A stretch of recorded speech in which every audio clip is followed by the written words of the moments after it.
Après cette longue saison de massacres divers et variés dont je vous spoil actuellement le contenu via un montage non exhaustif des morts les plus importantes de la série, je ne suis absolument pas désolé, on parle de la dernière saison, tu savais ce qui t'attendait d'Orient, tu n'as aucun droit de te plaindre. Nos protagonistes arrivent à Winterfell. Alors que l'armée des morts avance sur le nord, Jean Neige vit sa petite romance tranquillement avec Daenerys. Les armées des vivants se préparent à la bataille, tandis que les Stark se retrouvent pour pleurer la mort de leur oncle Tony. Non, je me trompe de franchise. Tout le monde est là, prêt à affronter la mort. Même Jaime a abandonné Cersei pour se battre du côté des gentils. Sam révèle alors à Jean Neige qu'il est en réalité l'héritier légitime du trône de fer. Oh. Et qu'il a baisé sa tante. Whip. Juste avant la bataille, alors que tout le monde picole un coup pour se donner du courage, Jean Neige décide de dire la vérité à Tantine, qui n'a pas le temps de réagir. L'armée du roi de la nuit est là. Fin stratège, Jean Neige et Daenerys décident de placer leur armée devant les fortifications. Une stratégie originale. Ils envoient ensuite une charge frontale de la cavalerie de Traki. Les charges frontales de cavalerie ont l'avantage stratégique de rompre les rangs ennemis, brisant leur morale et pouvant les mener à la retraite. Ce qui ne s'applique pas à une armée de zombies sans rang défini ni capacité de ressentir la peur. Heureusement, Tyrion, personnage le plus intelligent et compétent de la saga, a eu la brillante idée de protéger les civils en les cachant dans les tombeaux de Winterfell.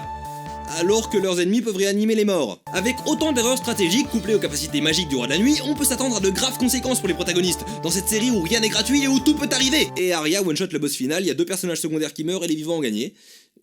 Ok. Mais tout ne va pas bien. Depuis que Jean Neige souffre d'un grave cas de whip à l'idée de se taper sa tante, il y a des tensions entre lui et Daenerys. Tu veux pas me mettre un coup de poignard ?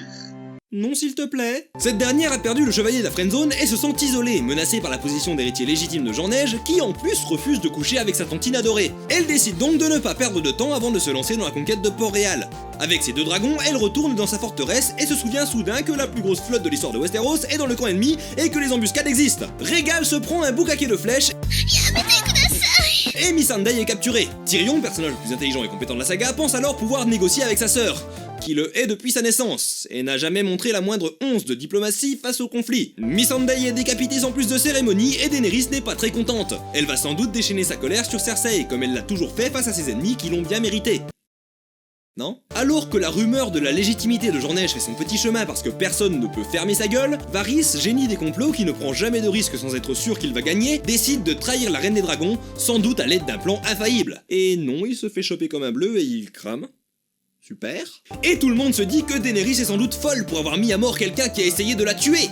Exactement comme l'a fait Jean Neige il y a 2 saisons. Non mais lui, il est gentil, il a un toutou. Bref, Tyrion réussit à négocier une condition de reddition pour Cersei. Si elle sonne les cloches, alors Daenerys a gagné et Port-Réal n'a pas à subir un massacre. Pendant ce temps, Jaime, qui a sacrifié sa réputation pour sauver le peuple de Port-Réal et qui a renoncé à Cersei après toutes ses exactions, décide qu'en fait, les pauvres c'est des connards et qui remettraient bien un petit coup à la sœurette.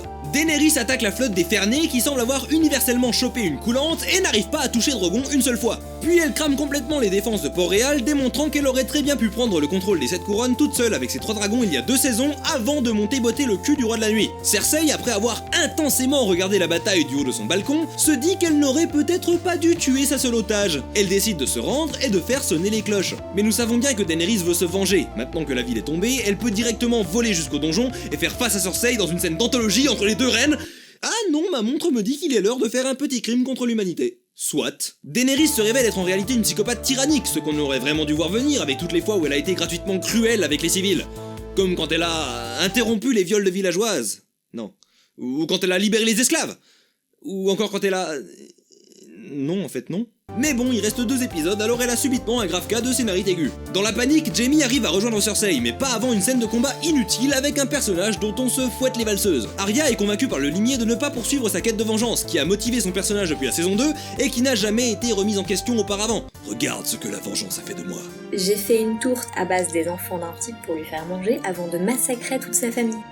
Oui, mais là c'est symbolique, tu vois. Le limier affronte son frère dans un pur combat de fanservice avant de l'emporter avec lui dans les flammes, et Cersei et Jaime sont écrasés par des cailloux. Une mort tragique. Surtout quand on voit dans l'épisode suivant qu'ils auraient simplement pu se décaler de 2 mètres sur la droite et survivre. Arya s'échappe de Port-Réal en étant témoin du massacre des innocents par Daenerys et son armée. Elle est finalement sauvée quand elle tombe sur un cheval blanc. Monte sur moi si tu veux vivre. Comment t'as fait pour survivre aux dragons et aux débris ? Non, mais c'est plus symbolique, tu vois. Le lendemain matin, le jour se lève sur Port-Réal ainsi que sur l'iconographie du Troisième Reich. Tyrion est enfermé pour avoir libéré Jaime et nous explique à quel point on avait tort de supporter Daenerys vu qu'il y avait plein de signes qu'elle était instable et dangereuse. Et pas du tout. Il convainc Jean Neige de faire quelque chose pour sauver le monde des dragons nazis. Jean Neige retrouve sa tantine et lui met enfin le coup de poignard qu'elle désirait tant. Non mais... tu parlais de ta bite.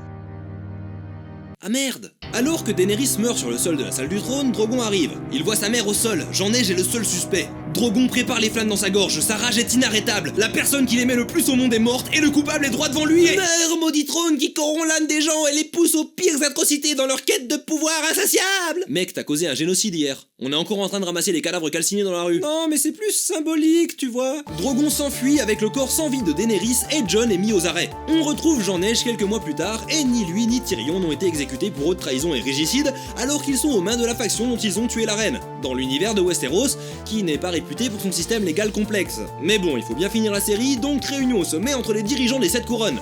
Tyrion y fait démonstration de ses grands talents d'orateur. Allez, on peut libérer Jon? Non. Allez, s'il te plaît.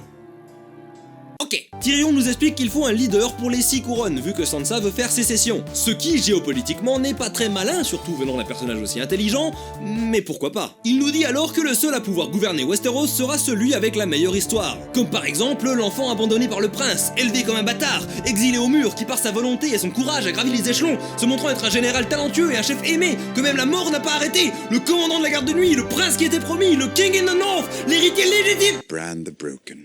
Bran!